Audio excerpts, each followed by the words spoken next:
இப்ப இந்த H1B விசாவுக்கு எதிரா இவ்வளோ கடுமையான நடவடிக்கைகள் பண்ணும்போது, இந்தியர்கள் என்ன பண்ணணும்? இல்ல இந்தியா என்ன பண்ணணும்? அந்த நடவடிக்கை கடுமையா இருக்குமா என்பது நமக்கு போக போக தான் தெரியும். சமிக்ஞைகள் வந்து இந்தியர்களுக்கு ஆதரவாக இல்லை. குறிப்பாக தென்னிந்தியர்களுக்கு ஆதரவாக தென்னிந்தியர்கள் தான் அதிகம் போகிறார்கள். ம். அவர்களுக்கு ஆதரவாக இல்லை என்பது தான் இப்போ உள்ள சூழல். இப்ப இங்க இந்த நிறுவனங்கள், அதாவது இந்திய நிறுவனங்கள், இந்த டாடா, இன்ஃபோசிஸ், விப்ரோ மாதிரி நிறுவனங்கள் அமெரிக்காவை தான் அதிகமும் நம்பி இருக்கின்றன. அவர்களுடைய தொழிலுக்கு அவர்களுக்கான சேவைகளை தொடர்ந்து செய்து கொண்டிருக்கிறார்கள். அது அமெரிக்காவோடு நிறுத்தாமல் இதைப் போல மனிதவளம் குறைவாக இருக்கிற பல நாடுகள், ஐரோப்பிய நாடுகளுக்கும், கனடா, ஆஸ்திரேலியா போன்ற பெரிய நாடுகளுக்கும் இந்த ஆதரவு இந்த அவர்களுடைய வணிகத்தை, பிஸ்னஸை விரிவுபடுத்த வேண்டும் என்பது ஒரு கருத்தாக இருக்கிறது.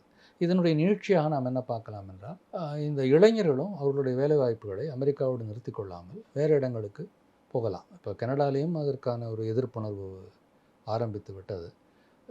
அதாவது இந்த மாதிரி குடியேற்றக்காரர்கள், ஏன்னா இது ரொம்ப எளிதாக இந்த வலதுசாரிகளுக்கு ரொம்ப எளிதாக சொல்ல முடியும். அவர்களெல்லாம் வெளியே இருந்து வருகிறார்கள், இவர்கள் நம்முடைய வேலைவாய்ப்பை பெறுகிறார்கள், இவர்கள் தான் நம்முடைய எதிரிகள், இவர்கள் தான் எல்லா பிரச்சனைகளுக்கும் காரணம் என்று சொல்லுவதன் மூலம் அவர்கள் உள்நாட்டில் இருக்கிற பிரச்சனைகளை எல்லாம் மறைத்து விட முடியும்.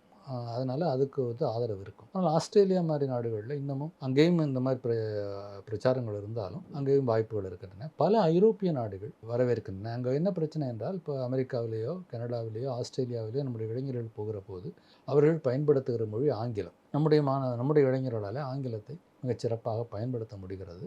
அதனால் அவர்கள் அங்கே போய் எளிதாக நிலை பெற்று விடுகிறார்கள். ஆனால் ஐரோப்பிய நாடுகளுக்கு போகிற போது அந்த நாடுகளுடைய மொழிகளை அவர்கள் கற்றுக்கொள்ள வேண்டும். ஜெர்மனியில் தான் பெரிய வரவேற்பு இருப்பதாக சொல்கிறார்கள்.